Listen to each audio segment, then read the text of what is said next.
হাবিব এক এক পয়গম্বরের কাছে গেলাম, কোন নবী তো আমাদের জন্য সুপারিশ করার সাহস করেন না। ওগো আল্লাহর পয়গম্বর, সর্বশেষ আপনার দরবারে আসছি, আপনি আমাদের জন্য একটু সুপারিশ করে দেন। আল্লাহর হাবিব বিশ্বনবী ডাক দেয়া বলবেন, রে উম্মত, একটু অপেক্ষা কর, আমি আমার মালিকের দরবারে একটা সেজদা করে নেই। চিৎকার করে বলেন আল্লাহু আকবার। একটা সেজদা করি, সেজদাতুন ওয়াহিদাতুন খায়রুম মিনাদ দুনিয়া ওয়া মা ফিহা। একটা সেজদাকে যদি এক পাল্লায় রেখে দেওয়া হয়, সাততবক আসমান জমিনকে যদি অপর পাল্লায় রেখে দেওয়া যায়, সাততবক আসমান জমিনের তুলনায় বান্দার একটা সেজদার পাল্লা আল্লাহ পাকের কাছে ভারী হয়ে যাবে। চিৎকার করে বলেন আল্লাহু আকবার। আমার ভাইরা, আমার বন্ধুরা, আসুন সেই সেজদা আজকে আল্লাহর দরবারে আমরা দেই না। জুমার দিন যে পরিমাণ মুসল্লি মসজিদে আসে, এই শনিবার দিন ফজরের টাইমে কি এই পরিমাণ মুসল্লি ছিল না? কি জোরে বলেন? তাহলে এই নামাজ, জুমার নামাজ যেই কোয়ালিটির ফরজ, ফজরের নামাজ তো সেই কোয়ালিটির ফরজই ছিল। কথা ঠিক না ঠিক? জোহরের সময় এই মুসল্লি নাই, আসরের সময় মুসল্লি নাই। জোহর যায় হেলায় খেলায়, আসর যায় খেলাধুলায়। সময় থাকতে যদি তুমি সময়ের মূল্যায়ন না করে, একদিন তোমাকে আফসোস করতে হবে রে আমার বাবা। এজন্য মুসলমান যুবক ভাইদেরকে বলে যাবো, এর যুবক, এই মাকাল্লা এলাকার যুবক ভাইরা, তোমাদের পাওটা আমি নাগাল পাবো না, নাগাল পেলে হাত রাইখা বলতাম, শুধু ওয়াজ করাইলে হবে না। একটা ওয়াজ করাইলে অনেক খরচ, অনেক টাকা পয়সা খরচ হয়, আলেমদেরকে দাওয়াত দিতে হয়, অনেক মানুষকে অ্যারেঞ্জমেন্ট করতে হয়। যারা আয়োজন করে তারা বুঝে ওয়াজটার পিছনে শ্রম কত, কতদিন আগের থেকে প্রিপারেশন। আজকে আমার মাহফিল কোথায় ছিল জানেন? আমার নেত্রকোনা। তখন আমি ওই নেত্রকোনার প্রোগ্রামটাকে ওনাদের সাথে আলোচনা সাপেক্ষে, বাটফারি করে না, আলোচনা সাপেক্ষে বলছি, আমার মাদ্রাসার পাশে আমার একজন অত্যন্ত হিতাকাঙ্ক্ষী মহব্বতের ভাই, উনি আজকে আমার দাওয়াত দিতে চাইতেছে। আমি আপনাদেরকে আরেকজন ভালো বক্তা দিয়ে দেই, ওই বক্তারা আমার থেকে ভালো আলোচনা করবে, আপনারা শোনেন। নেটের ওয়াজ শোনায় এরে খাওয়াইছি, আর এটা এরে দিয়া আমি আপনাদের এখানে আসছি।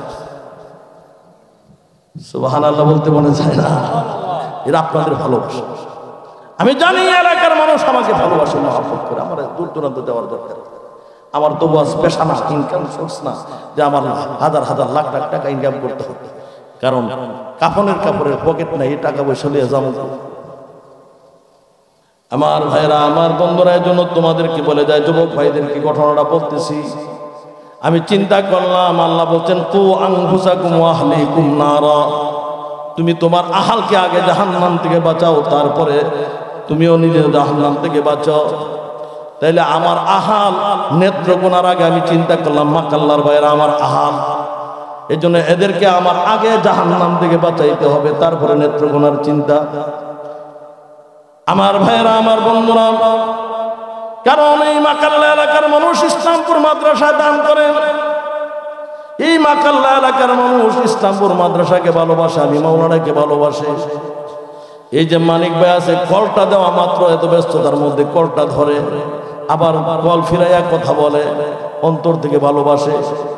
কিয়ামতের ময়দানে যদি ডাক দেয়া বলেন, হুজুর আমি দাওয়াত দিয়েছিলাম, আপনারা তো নামাজের কথা বললেন না, হালাল হারামের কথা বললেন না, সুদের কথা বললেন না, ঘুষের কথা বললেন না, পর্দার কথা বললেন না, মাদ্রাসায় যখন চাইছেন তখন যদি আমরা টাকা পয়সা দিয়েছি, তাইলে আপনারা যে আমাদেরকে হক কথাগুলো বলেন নাই, কিয়ামতের ময়দানে আমি মাওলানা কিয়ামতের ময়দানে আসামি হয়ে যাব। কথা ঠিক না বেঠি জোরে বলে?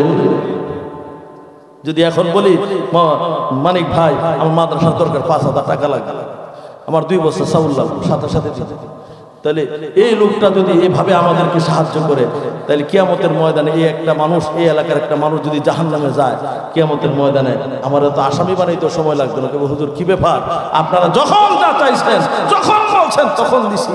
আমার মানুষগুলো, মাকাল্লাবাসীগুলো, আমি মসজিদের সভাপতি, এই মানুষগুলো, এদেরকে নামাজের কথা আপনারা কেন বলেন? এদেরকে কেন সুদ থেকে ঘুষ থেকে বাঁচার কথা বলেন না? কেন আপনারা আমাদেরকে আসামি বানান? এই মাকাল্লার যুবকদেরকে আমি জানি, এই যুবকগুলো বড় ভদ্র। একটা যুবক আজকে থেকে নামাজ কাজা করবো না, রাজি আছি? সামনে জোরে বলেন, কে কে নামাজ পড়বো? হাত উঠায় দেখেন তো। নারায়ে তাকবীর। আল্লাহ আমাদেরকে কবুল করেন, মঞ্জুর করেন, সকলে বলে আমিন।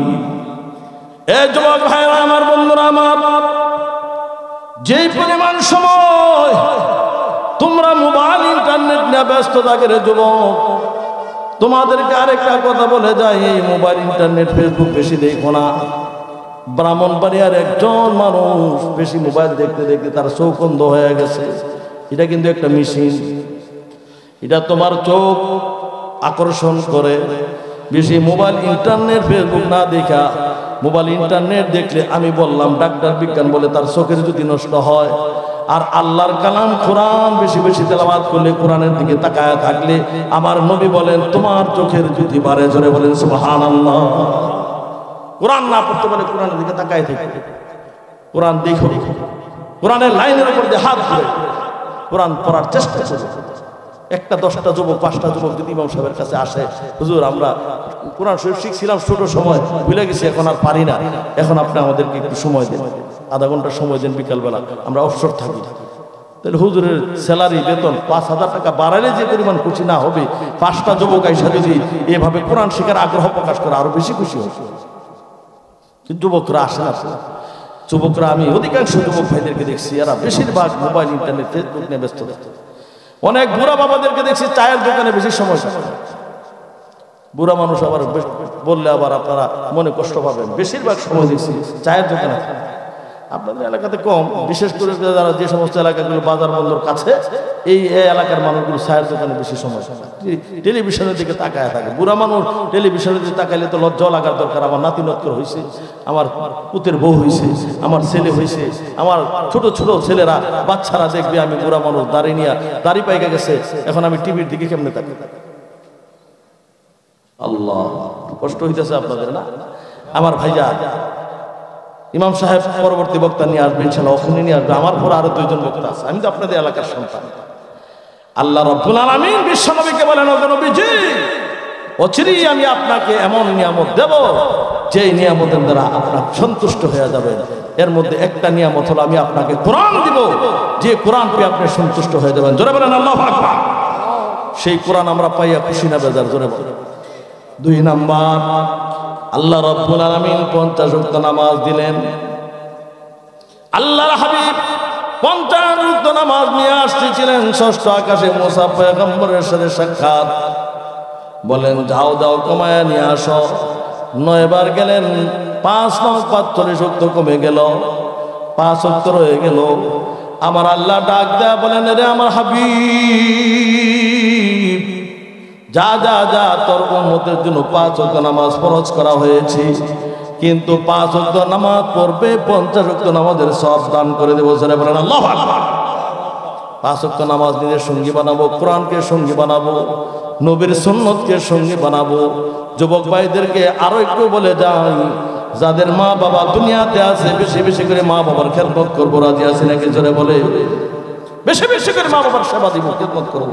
আমি মাওলানা আপনাকে ওয়াজ করে আপনার জন্য দোয়া করে ওই জায়গাতে আপনার পৌঁছাইতে পারবো না। আপনার মূর্খ মা বাবা দোয়া করে আপনাকে যে জায়গাতে পৌঁছাই দিবে। কথা ঠিক না বেটি? বেশি বেশি আপনার কাছে ইস্তেগফার করুন। এই মা কাল্লা এলাকার মা বোনেরা, তোমাদের জন্য আমি অনেক ওয়াজ করেছি।